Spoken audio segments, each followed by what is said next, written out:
சரி, சீக்கிரம் கட்டுங்க. வெளிநாட்டுக்கு நல்ல விலைக்கு விக்கலாம். ஓ மை, ஐயோ என் மாடே, காலை உடைச்சுக்கிட்டியே.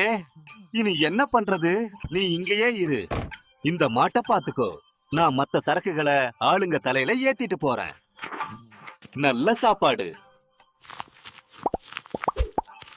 உடம்பு இப்போ எவ்வளவு பலமா இருக்கு நண்பா. அங்க பாரு, சிங்கம் தண்ணி குடிக்காம ஏன் நடுங்கி நிக்குது? அத பற்றி நமக்கு என்ன கவலை? தனக்கு சம்பந்தம் இல்லாத வேலையில தலையிட்டா ஆப்பு பிடுங்கின குரங்கு நிலைமை தான் நமக்கு ஆகும். அப்படி அல்ல நண்பா, சிங்கம் நம் அரசன். நாய் மாதிரி கையேந்தி எச்சில் பொறுக்கி வாழ்வதை விட சிங்கம் மாதிரி கமிங்க. ஆனா நாம சிங்கத்துக்கு அமைச்சர்கள் இல்லையே. இத பத்தி நாம ஏன் வீணா கவலைப்படணும்? காக்க மாதிரி பல நாள் வாழ்ந்ததை விட ஒரு கணம் வாழ்ந்தாலும் புகழோடு வாழணும். சரி, நீ சொல்றது புரியுது. இப்ப நாம என்ன செய்யணும்னு சொல்லு. நம் அரசன் சிங்கத்தோட பயத்துக்கான காரணத்தை கண்டுபிடிச்சு அதை நீக்குவேன். அவனுக்கு அமைச்சராகி நம்ம சாதா மோந்து பார்ப்பவர்கள் போல் வந்து கடித்து விடக்கூடிய தன்மையுடையவர்கள் அரசர்கள். இந்த நாள் வர உன்னை காணோமே, எங்கு போயிருந்தாய்? அரசே, இப்போது காரியம் ஏற்பட்டதால் வந்தேன். என்னை சிறியவன் என்று ஒதுக்காதீர்கள். நரியே, நீ அமைச்சருடைய மகன் அல்ல. அரசே, தங்கள் மனத்தில் ஏதோ பயம் போல் தோற்றுகிறதே. ஆம், இதுவரை நான் கேட்டறியாத ஒரு பெரு முழக்கத்தை கேட்டேன். அரசே, வெறும் ஒலியை கேட்டு பயப்படுவது சரியென்று. நான் போய் இந்த முழக்கத்தின் காரணத்தை அறிந்து வருகிறேன்.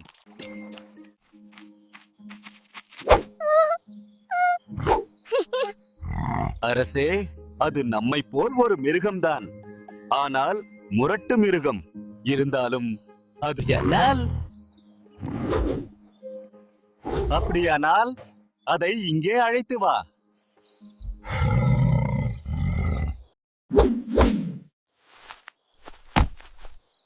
அரசனுக்கோ நம்மிடம் அன்பில்லை.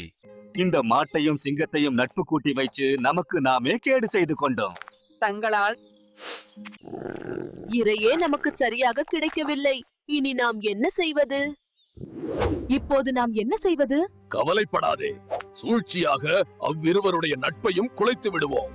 கைவிட்டு போனதை மீட்கவும், தடையை நீக்கவும், செல்வம் சேர்க்கவும் ஆராய்ந்து செயல்படுபவனே சரியான அமைச்சன். இவ்வளவு நெருங்கிய நட்பாயிருக்கும் சிங்கத்தையும் எருதையும் நம்மால் பிரிக்க முடியுமா? சூழ்ச்சியால் ஆகாத காரியம் எதுவும் இல்லை. காகம் பாம்பை கொன்றதும், முயல் சிங்கத்தை கொன்றதும். அரசே, எனக்கு ஒரு தீமை ஏற்பட இருப்பதை அறிந்து நான் எச்சரிக்கவே வந்தேன். அப்படி என்ன தீமை அது? நான் சொல்லும் உண்மையை பொய்யாக எண்ணுவீர்களோ என்று பயந்தேன். தங்களுக்கு தீங்கு வராமல் காப்பாற்ற வேண்டியது என் கடமை. தாங்கள் அந்த மாட்டை அமைச்சராக்கி அன்பினால் உயர்ந்த இடத்தில் வைத்தீர்கள். ஆனால் தானே இந்த காட்டை அரசாள நினைக்கிறது. என்ன வார்த்தை சொன்னாய்? அந்த எருது என்னிடம் நட்பாக இருப்பதாக ஆணையிட்டதே. அரசே, நான் விசாரிக்காமல் சொல்ல மாட்டேன். உங்கள் பலம் தன் பலத்திற்கு ஈடாகாதென்று என் எதிரிலேயே தங்களை இகழ்ந்து பேசே. அரசே, அரச பதவியிலும் செல்வத்திலும் ஆசையில்லாதவர்கள் யாரேனும் இருக்கிறார்களா? அந்த சரி, நான் இன்று அந்த எருதை இது பற்றி கேட்கிறேன். சரிதான், இதை விட வேறு என்ன ஆபத்து வேண்டும்? சூழ்ச்சிக்காரன் ஒருவனை பற்றிய யோசனைகளை அவனிடமே வாய்விட்டு சொன்னால் அதைவிட ஆபத்து வேறு என்ன? அந்த மாட்டை நம்புவதே கூடாது. அதை மேலும் கூட வைத்துக் கொண்டிருந்தீர்களானால் அழிய நேரிடும். அந்த எருது என்னை கொல்ல நினைத்திருக்கிறது என்பதை நான் எப்படி தெரிந்து கொள்வது?